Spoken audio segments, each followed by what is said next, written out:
Gerald Fishman, murder. Kamal Abu, crossfire. Ramses Ahmadi, dangerous assignment. Crossfire. Dangerous assignment. Murder. Since 1992, 1,982 journalists and media workers have been killed globally. In 2018 alone, 88 journalists and media workers were killed, the highest amount since 2015. For CNN's Michael Holmes, these figures don't surprise him. As a foreign correspondent for the majority of his nearly 40-year career, this has been his dangerous reality. I spoke with Michael after he arrived back in his current home of Atlanta, following a month of reporting in Gaza, Paris, and London. I wanted to understand how these numbers could be so high. I started by asking Michael about the security and resources he has access to when reporting in dangerous areas. Over the years, that's evolved and changed. These days, we have remarkably good security access. That's for CNN. Other news organisations have different setups themselves, but you'll find most of the major news organisations do have security, which is dependent on where you're going and what you're doing. In Iraq, which I was in many times, we had a much higher level of security with multiple guards who were armed and armoured vehicles and the like. You know, I've been in Iraq and seen other journalists from smaller countries who had no protection, which is completely outrageous in that situation. It depends on the employer and how much they're prepared to protect their people.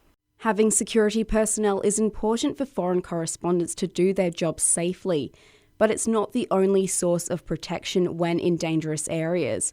International humanitarian law, also known as IHL, is law that regulates the means and methods of armed conflict and regulates certain people during it.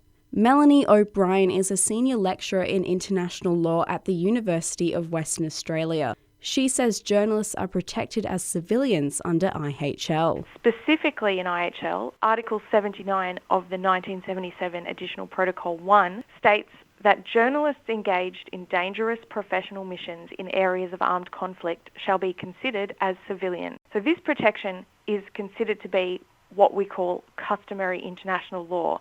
So that means it's law that applies to all countries or states, regardless of whether or not they are actually a party to that Additional Protocol 1 treaty. So this means that journalists are entitled to not be subject to attack, to freedom from torture, murder and inhumane treatment, and to the right to fair trial. The statistics around journalists' deaths show murder and crossfire in armed conflict zones were the main causes of death in 2018. So, do journalists really receive the protections of IHL in practice? Michael doesn't believe so.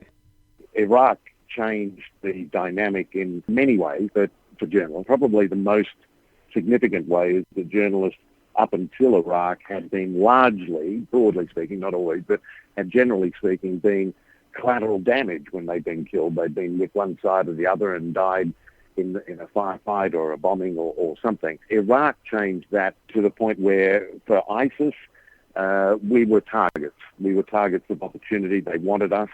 They wanted to put us in orange jumpsuits and probably cut our heads off on YouTube. We were actively sought as HVT, which is high-value targets. So these days it's very different, and journalists can often find themselves directly targeted for political or ideological reasons. It's not just armed conflict and war zones that are killing journalists. Political and ideological reasons led to the highest profile killing of a journalist in 2018. Jamal Khashoggi was a Saudi journalist and columnist for The Washington Post, who wrote articles critical of the Saudi Arabian government. In October 2018, Khashoggi was murdered inside the Saudi consulate in Istanbul. A month later, a CIA investigation found Saudi Crown Prince Mohammed bin Salman ordered Khashoggi's assassination. This death caused controversy not only for the brutality of the killing, but for the lack of response and action from US President Donald Trump. In his official statement, the president did not confirm the CIA's findings.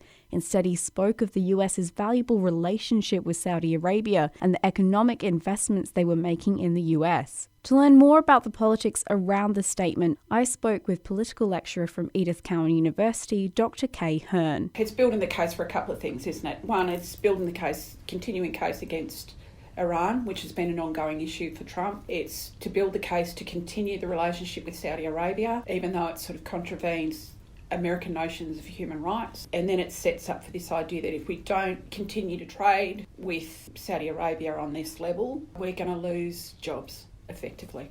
It was very pragmatic. It's like, no, we can't investigate this any further because we have this commercial relationship and that would be put at risk if we did anything or made any noise about it. And strategically and economically, we need Saudi Arabia because of the oil and because we're selling them arms. I think if it had happened somewhere like China, then he would have been jumping up and down and claiming abuses of human rights. But given it's a commercial relationship in the end for him. It's not just Trump's international relations keeping him from speaking out against violence towards journalists. Michael believes Trump's own personal disliking of the media is impacting global opinions and treatment of journalists.